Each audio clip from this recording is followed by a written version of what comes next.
This week on The Grit Crusade. Okay, so are you a pushover? Like a question to ask yourself. That ties into self-awareness too, right? Like the topic we just talked about is like realizing, are you a pushover? So I don't think I'm a pushover, but I think I can let relationships get in the way.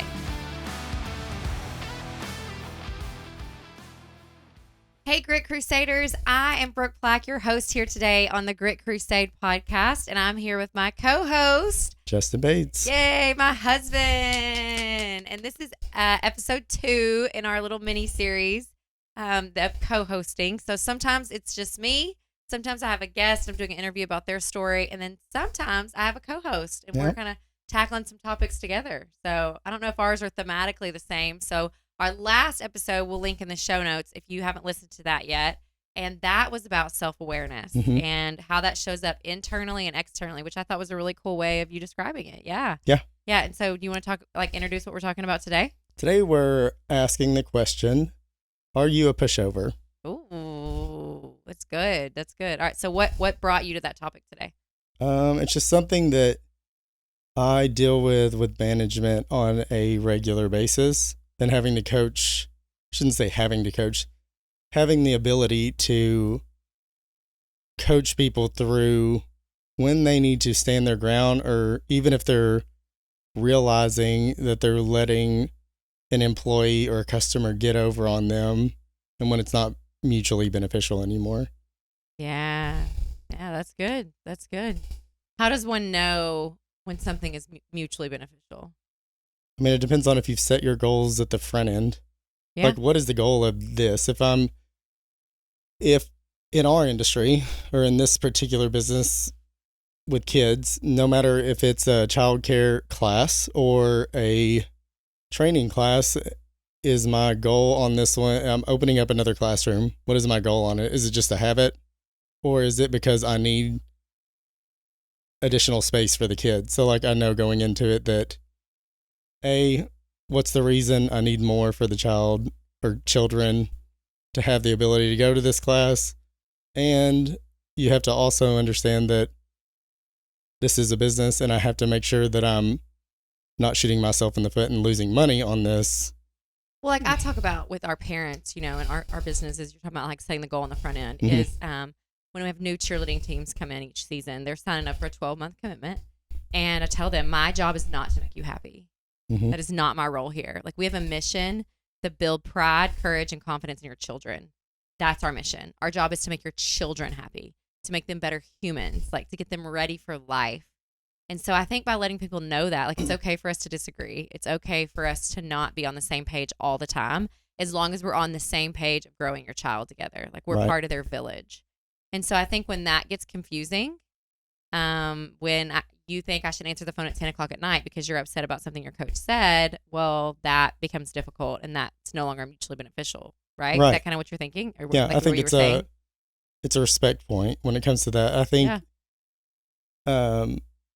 we've talked about this before. When something comes up like that is detrimental in their world, that does not mean it's detrimental in my world. Right. Not to say it's a problem. It's not a problem. I'm not saying that. I'm saying that in this instance, I know that you're upset about this particular situation, but honestly, if you were to give it 5 seconds and breathe on it, it's probably not that big of a deal in the end. That's true. That's true. Okay. So are you a pushover? Like a question to ask yourself. That ties into self-awareness too, right? Like the topic we just talked about is like realizing, are you a pushover? So I don't think I'm a pushover, but I think I can let relationships get in the way. Think that's a fair statement? Yes. Yeah. You said that really quick. Like you had something behind that. Yes. There was like a punch behind it. Like, no, I think most people do, kind of have that from time to time. That line, when you build relationships with people, you develop trust. Because I think trust is something that is built or earned. I don't think it's something that you necessarily have right away. And in that trust, I think you can give it to the wrong person or give it too much. Right. Which can lead to you not being in a mutually beneficial relationship anymore, or you not standing for what it is that you believe in on the ready because you just assume, which is wrong in the first place, that they're going to also have the same interest in mind. I don't. Yep. As an owner, I know the answer, but I'm going to ask you anyway. Oh, ask me. I'm ready. Here for Have it. you let things slide because of an interpersonal relationship in business? Like, say you have an employee that has kind of slept off, but you've kind of, you know, a lot about their personal life, and you kind of let it slide for a little bit too long, Like, and it oh, come well, back they're to, really, like, they're just going through a lot right now. and it stuff comes back to bite you whenever you try to redirect and go back like it was. Yeah, for sure. So, like, oh, well, they've got a lot going on right now, or, you know, their kids are sick, or their parents have been in the hospital. And so we're going to let it slide that they didn't do what they were supposed to do. And then when you eventually have to address it, right? We're principle-based companies. So these are the things that we believe and stand for. They're non-compromisable things. Then you have that conversation. They get way more pissed off Agreed. than if you just said something in the beginning. However, I have learned over the years that if you hire well, that happens a lot less, you know? But I also believe that there is a time and a season for everything. Mhm. And sometimes it's time for a chapter or a season to close because there is no longer that boundary between like personal and professional relationships. Right. Yeah. Yeah, that's good. I agree.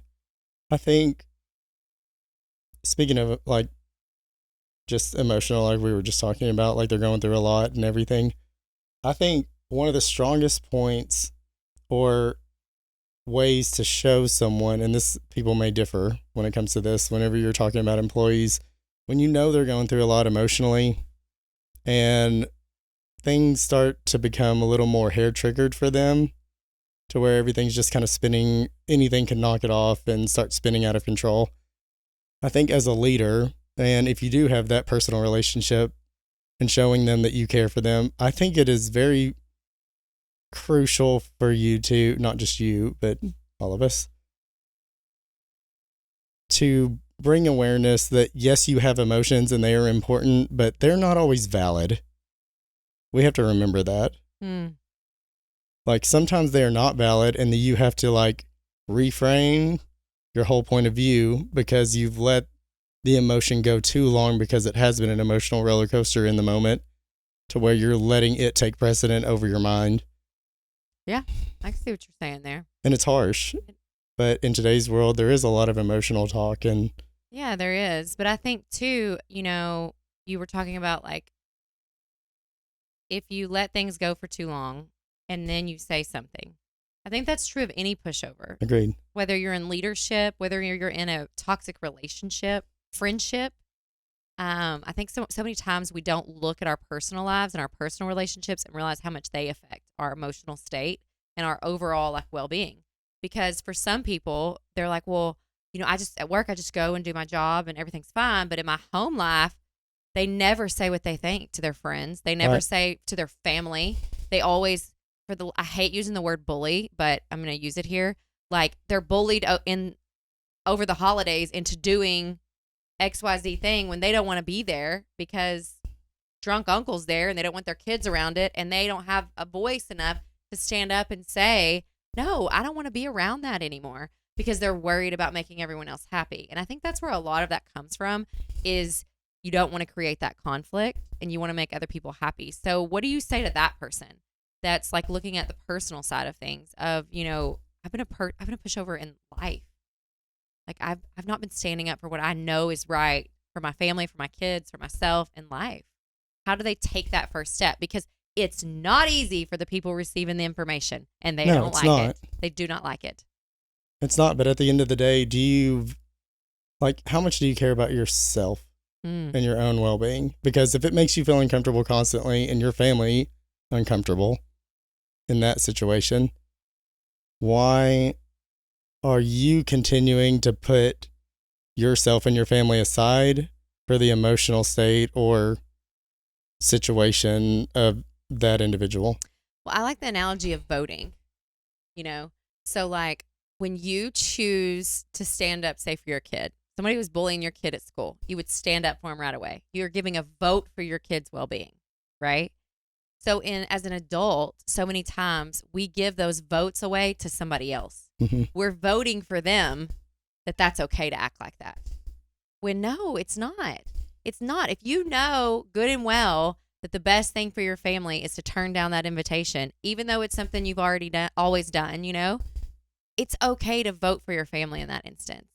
And it, kind of what we're talking about in the self-awareness episode, like who are you going to give a stage to, So in your life, when have you been a pushover? Definitely in moments of leadership. Oh. It's hard whenever, especially if you have I would say specialized type of instructor, say that is skilled in coaching skills, or a specialized computer coder. Yes, or same somebody thing. that has a very specific skill set that you need. Yeah, and you're like the fear of having to fill that void if they were gone can be a lot of work. And it's like, is it worth, we've talked about this before, is it worth the inconvenience at times? And sometimes that goes too far, where things slide and they don't get handled like they should. And you have to pick up and learn from them, because ultimately you're going to get taken advantage of. So what about in your personal life? When have you been a pushover? I would say earlier on in my childhood. Okay. I say childhood, probably like mid-teens or okay, maybe late teens. But how? Just like a lot of kids let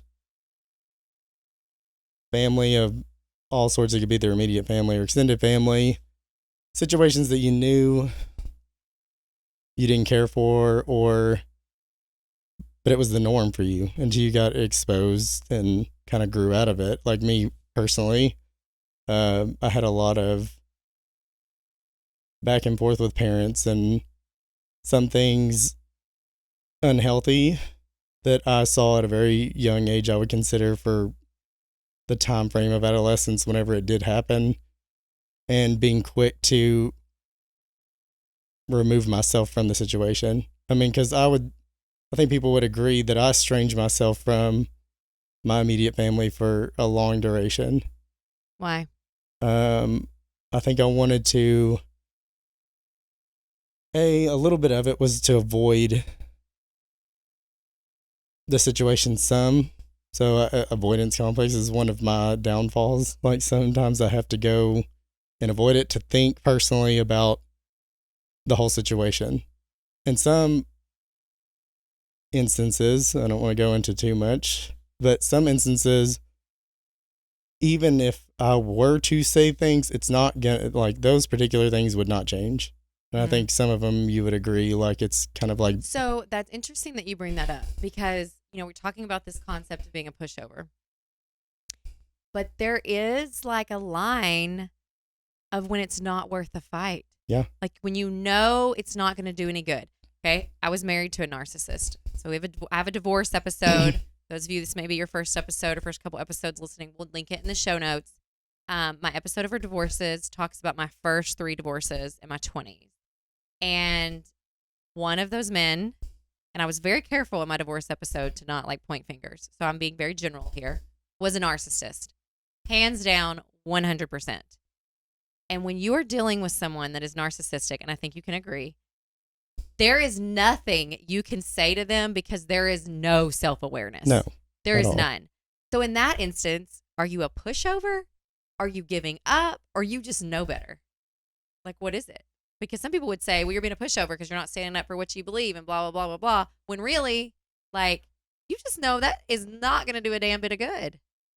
I think it goes back to the relationship too, and like really deciding in the back end, like, is this mutually beneficial anymore? Oh, yeah. And is this like valuable enough to continue? Right. Like I had one of the instances when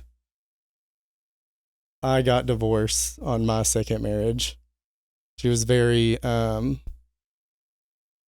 tried to be controlling, isolating, all that stuff because she would have an issue with everyone and try to isolate me. Well, I'm stubborn, which I know you can agree. Yes. And so, like, I wouldn't back down from that and just kind of ignore it or make it seem like I didn't care about her feelings in this situation. And the day that I left, we were at her grandparents' house, and she didn't want to go to a family function because she was like into it with my mom for God knows why.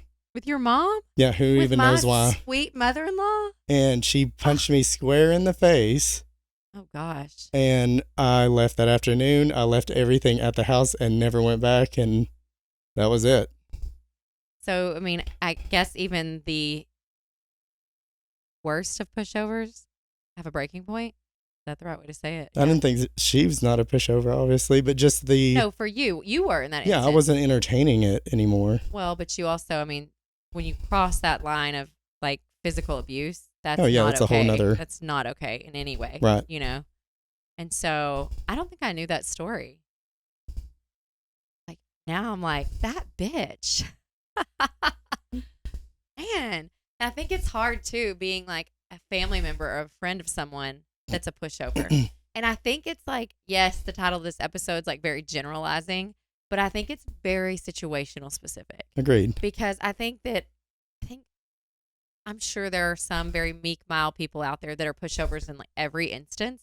But I think for most people, there are certain situations in which you are not, where you're being too nice, or you're not standing for what you believe in. You're not making the best decision because you don't want to upset someone else. And I don't think that's like a broad paint stroke you can put on every relationship. No, but let's take it back to something that is put on a lot of, like, no matter the relationship, there's this person that I would still consider a pushover. And I want to ask how you would coach someone through this. Oh, okay. So ready. We all know these people, and some parts of our lives we may have been this person. Okay. But the employee or family member or friend that always says yes, they can never say no, whether they agree with you or not, whether they're asked to do things or provide things, they always say yes, no matter how much of a wear it is on them personally. How would you... I know you've experienced people like this. Oh, yeah. I got like four There's in a my lot of head them. right now. But that's like, a lot of people wouldn't associate that together, but that is still... So are you asking me like how I would coach the individual person? Yes.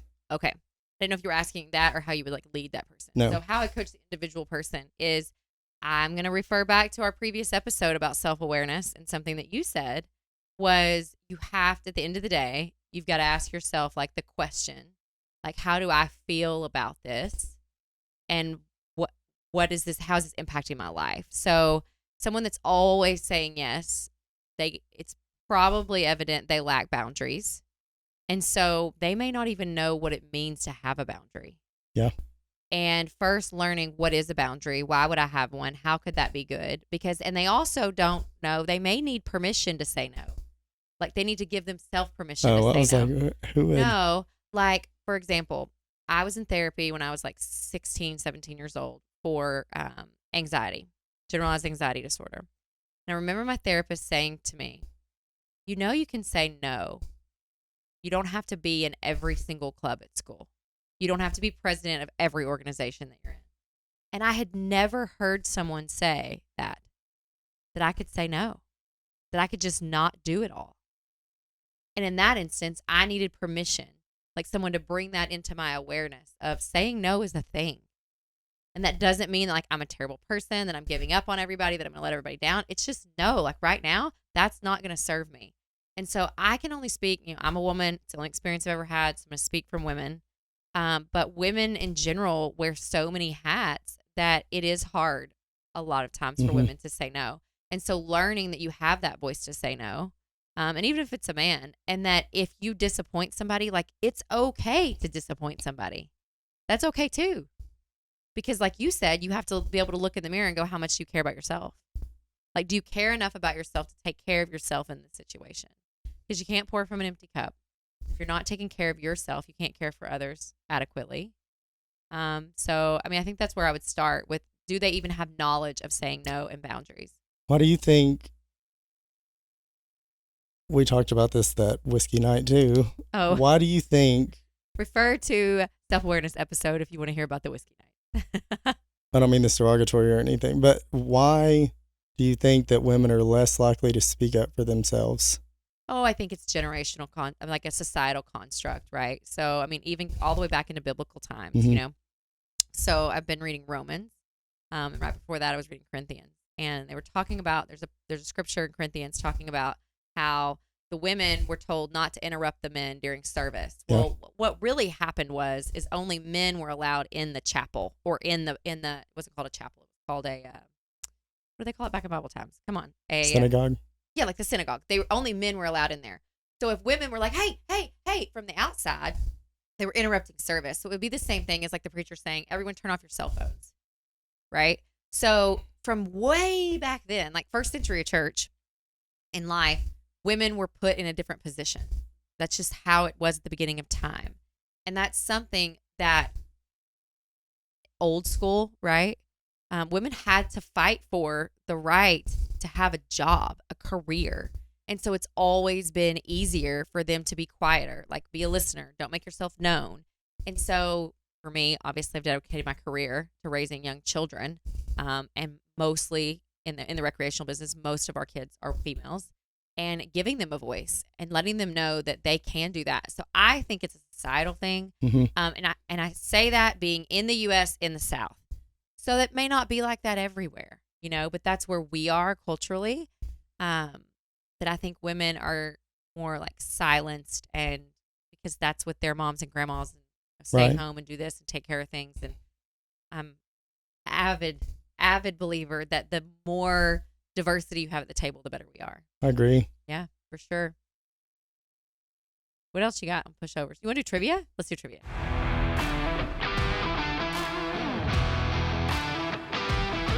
Okay. Okay, so if it's your first episode, something fun we do on the podcast is trivia in the trenches every episode. And it has nothing to do typically with what we're talking about, and it's totally just for fun. And so Justin is the co-host, so he's going to bring the trivia today. Okay. So I asked a similar question on the last episode about companies that segue. So this is another segue. The company, or I guess banking entity. Oh, it's banking entity. I got a clue. Mm-hmm. So American Express, what did they originate? What was their starting point? Okay, American Express. So to me, that sounds like a train company. So once you, American yeah, once you Express. listen to, once you actually think about the name, it does kind of give. Am I right? No. Oh, Close. that's what I got. I mean, you're getting there. A train. That's all I got. So they were originally created as a rival to the U.S. Postal Service. What? No way.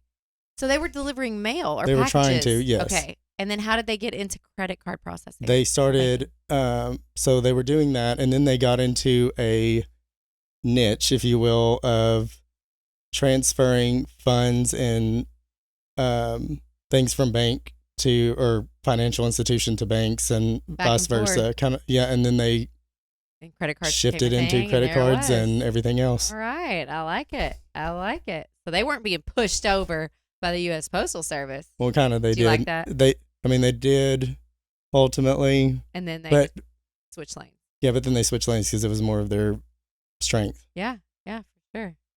All right. But knowing your weakness, that's it. So let's talk about the flip side before we wrap up the Okay. podcast today. I want to talk about the opposite side of this pushover thing. Okay.